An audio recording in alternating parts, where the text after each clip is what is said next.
Hey, welcome back to the What the Wealthy Do podcast, where we pull back the curtain on the strategies the wealthy use to build wealth and show you how to make those same moves on your own wealth building journey. I am your host, Stephanie Dorsey, CEO and co-founder of Margins Capital, an investment firm focused on providing women and people of color access to an institutional quality portfolio of alternative investments. I'm going to be sharing some of my favorite conversations with young Black leaders in finance. And my hope is to show you how we are everywhere fighting the good fight for our community. So, hi, Erin. How are you? Hi, good, Stephanie. How are you?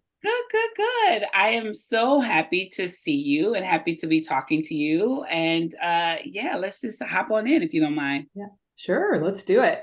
All right. So, can you start off by just introducing yourself and telling us who you are and how you got to be the Erin Harkless-Moore? Yes, happy to. So again, hi, I'm Erin Harkless-Moore. Nice to be here today and chatting with you, Stephanie. So I am a native Texan. I grew up in San Antonio, Texas, and have, from there spent kind of most of my adult professional life on the East Coast, New York, Boston, and then I now call Washington, DC home. But I wear, many hats. I'd say mother, daughter, Texan, DC transplant / Washingtonian investor is my day job. I started my career on Wall Street. And back then there was a much, kind of clearer, bright line, even I'd say, between, kind of the traditional finance and kind of social impact work. And the latter was really more what I did in my spare time. And I didn't see kind of how to bring both together, but I I majored in finance. I also had a second major in English literature in college. So I always kind of had this dueling, like, left brain, right brain fight going on, and loved the financial rigor, the analysis that I was doing in my work, but wanted to find, more ways to kind of bring together the diversity, equity, inclusion, just other pieces of how I was showing up in my personal values into my work. So when I went to business school and get my MBA, I was kind of immersed in an environment. That was a great time for reflection at that phase of life and career, to think, much more carefully about how I wanted to spend my time, because we spend so much time working, and I wanted it to have meaning and value. So I was sort of seeing the rise of ESG, impact investing, and sort of saw this kind of harmonization of how to bring that together, with the work I was doing, which has largely been, sourcing and doing diligence investing in fund managers across asset classes, but a heavy exposure and emphasis in the private markets is where I've spent, much of my time. So I've been thrilled, kind of professionally for the last decade, to have found that greater alignment in, investing with my values and my purpose, sort of doing those in tandem. And that led me to Cambridge Associates in many aspects, where I was for a little over 8 years. And then I joined Pivotal Ventures about a little over 3 years ago, to lead the investment team there, having social progress and change, but doing it, with a market first lens in our investment strategy. So that's kind of the day job. But like I said, for fun, I spend a not insignificant amount of time chasing after my 2 children. I love to eat, so you can find me in DC checking out restaurants. Not cook. I like to cook too, but I like to go out to eat, and reading and writing and all those things are other passions and ways I spend kind of my limited downtime. That's me. Exactly. You can't change the world and have a whole bunch of free time at the same time. It rarely aligns that way. So, Erin, tell me about your current work in Pivotal, and what are you doing there today? Sure. So at Pivotal Ventures, we're on a mission to bring more opportunity and equality to people here in the United States. And for us, gender is a big piece of that. And for us, that means getting more women in the positions to make decisions, control resources, shape policy perspective, have access to capital to drive, again, the decisions that they want to make in their homes, in their workplaces, and in their communities. So that leads to the work that I do as a part of our investment team, leading our investment team at Pivotal Ventures. We're trying to change the game and how capital is allocated. Who has seats at those tables, who has access to capital, and again, controlling those very important and precious resources. So we invest in fund managers that all private markets. Venture capital has been our focus primarily to date, but women-owned and led funds that are investing across a variety of different themes and sectors, but all based here in the United States. And there's really a sort of two-part theory of change to that, of our thesis of one, as more women are controlling and owning these firms, they'll build wealth, right, for themselves. And then also with a more diverse, hopefully, set of decision makers, we'll have more diverse founders get funded as well. Even if diversity isn't the stated mandate, right, or selection criteria, the data has proven out, more diverse teams make better decisions, back, other diverse folks and bring more people in. And the sad fact is, only 16% of check writers, decision makers at US venture capital firms are women. 2% of funding, early stage funding, goes to female only founder teams. So there's huge imbalances and opportunities. And we want to show you can make a lot of money, again, with that thesis and getting capital in the hands of women. We also do some direct investing that's aligned back to programmatic focus areas. So for us right now, a big area of focus is in the care economy, solutions that improve access to care, reduce burdens and costs of care, that are, again, impacting up families, women, all caregivers. I say we're all caregivers at some point in our lives. And so we're looking to invest in the next generation of founders and companies that are also building in that space. Oh, I want to dig into the care economy piece. Is that like across caring across all ages, or are you only focusing on elder care or across all stages? So for us, we think of it, that childcare, parenting, all the way through to the kind of elder care, aging, longevity, and then that, solutions that are kind of acute caregiving needs. So think mental health for youth and families, women's health as well, maternity, postpartum, menopause. I mean, all of these stages that are frankly kind of overlooked and underinvested. We see huge opportunity to, again, innovate and bring that market lens and drive more capital to, again, provide hopefully better outcomes for all of us, all Americans. Yeah, as a person who's sitting in that sandwich generation, I am over the moon excited to see that you all are investing in that space, and I can attest that innovation is absolutely necessary. Oh, well, good. Well, we're hoping to keep shining a light. The care economy is a $648 billion market. Easy. I like to share that stat because when I first heard it, I was like, wait, what? It's bigger than the pharmaceutical industry, that whole spectrum that we're talking about, but massively kind of still overlooked. And I think more and more investors are seeing the opportunity. There are plenty of companies that are, have started to scale and attract significant, investment and growth. And so we're excited about what's ahead because, again, these solutions, like you said, Stephanie, look, we're all dealing with it, right? Whether you're a parent, caring for a parent, a relative, someone in your community. I mean, it hits us all. Hey, it's Stephanie. If you've been listening to this podcast for a while, I talk a lot about how the wealthy think about money differently. And one of the biggest differences is how they approach taxes. Most high earners wait until April, file their taxes, and hope for the best. Wealthy people, they plan the October before. They design their income, assets, and giving around the tax code. And the gap between those two different approaches, tens of thousands or hundreds of thousands of dollars every year. That's why I created the High Earner Tax Playbook.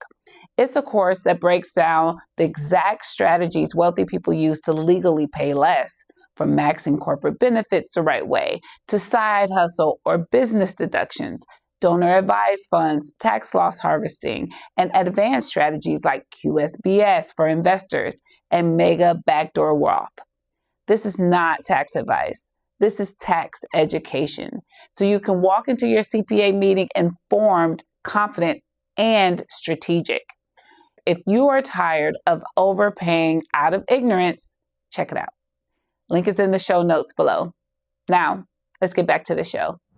Absolutely. So now let's pivot a little bit and talk about and I hate to use this term, but I'm going to use this term and I'm going to qualify it. Like retail investors, but the emphasis on investors. So people who have, a little bit of savvy or sophistication to them, not just anybody. But do you have a point of view about sophisticated retail investors investing in alternatives?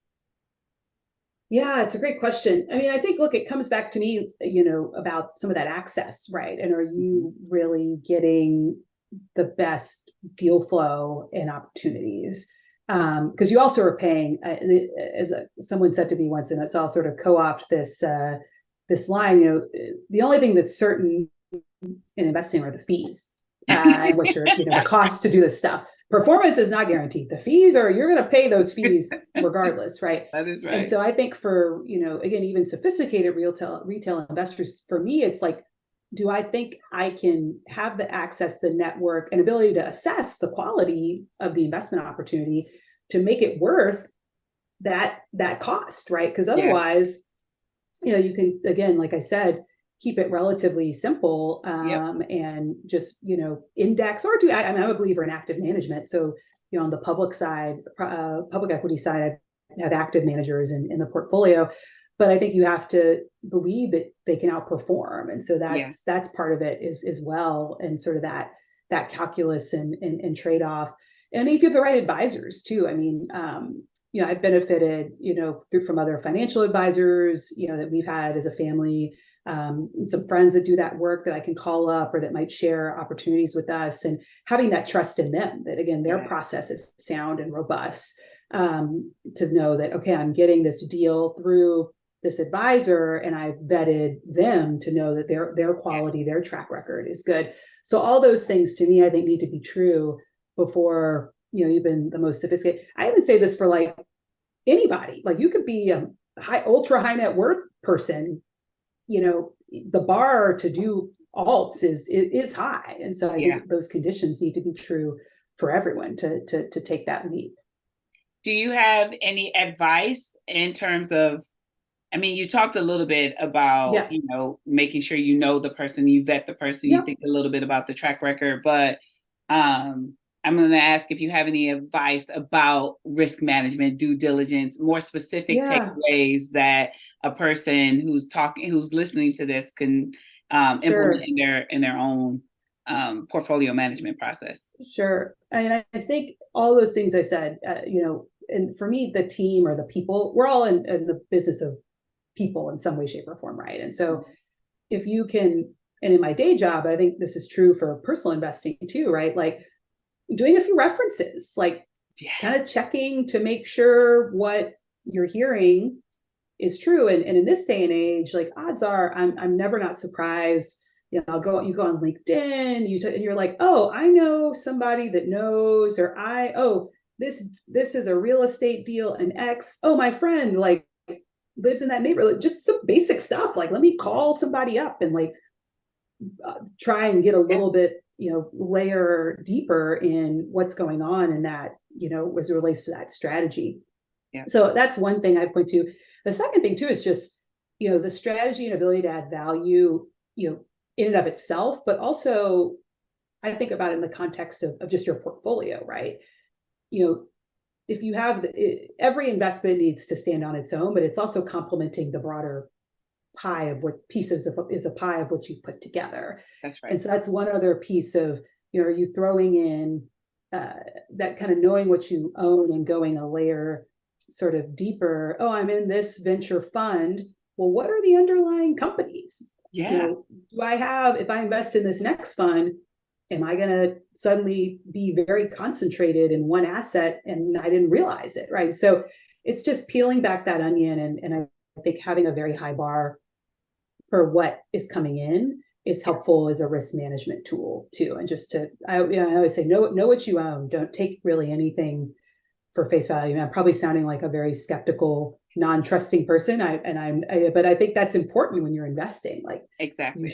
you should come with questions and sort of push, and you still won't get everything answered, right? And you're kind of constantly always doing diligence, but having that mindset, I think, is important before you jump into any new investment. That makes sense. You mentioned your risk tolerance. Yeah. Can you talk about a little bit about, I guess this is the last question, your what your risk tolerance is and how that impacts, the type of investments that you even consider? Yeah, no, it's a great question. I mean, I like to think, and this is something I've learned from my day job as well, is there's the stated risk tolerance, and then there's like the risk tolerance actually in your belly. And I always go back to, in these crisis moments, and we would do this. I do this with clients I serve when I was at Cambridge Associates and other places, where on paper, and this is true for myself as well, right? Like the same analysis. You say, oh, I can handle a big drawdown, or I've got a long-term time horizon, like I can ride the waves. And then you actually do the math kind of behind that and apply, say, like a 2008 financial crisis metrics, and you see where your assets would have gone. Can you live with opening up your portal, but whatever it is, your bank account, and seeing 40% less? If not, you may not need. Are you okay if you invest in this company? Probability is very high, again, in early stage and venture. Power, like 99% of this stuff won't work. So are you okay with, if you have 5 investments, all 5 might fail for sure, probably 4 will not work, and maybe 1 will be a big success, right?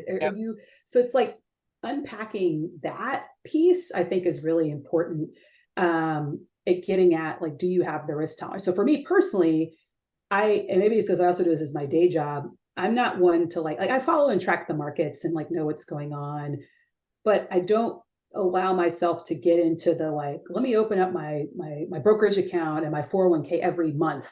And like, because over the last, year, I mean, the markets have kind of been going like this in the public side, but like, you can have those moments where oh, it's down so much, I got to sell, or because that's the exact wrong time. Oh my goodness. And so that's where, in some ways, alternatives and privates are good, because you are locked up. It's a liquid, so you can't. You just gotta hope and a prayer, like, you for that. Gotta hope and 5 pray years. it's gonna turn, for 5 or 10 years. But I think that's part of it, and it's candid, and with your family too. If whether you're an individual investing with your spouse, your partner, family member, like, make sure, because I may be able to ride the waves, but if my husband can't, then that's a problem. If he's going to be wanting to sell something when I think we should hold it. So having the frameworks, the ability to have those conversations, I think is incredibly important to kind of getting at assessing what your risk tolerance is. And I think it's probably true for most people, and I'd say this for myself.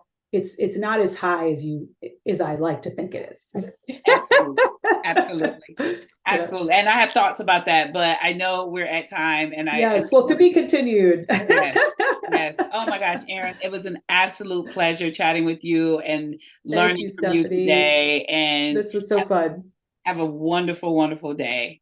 You too. Thanks so much. I hope you enjoyed today's podcast.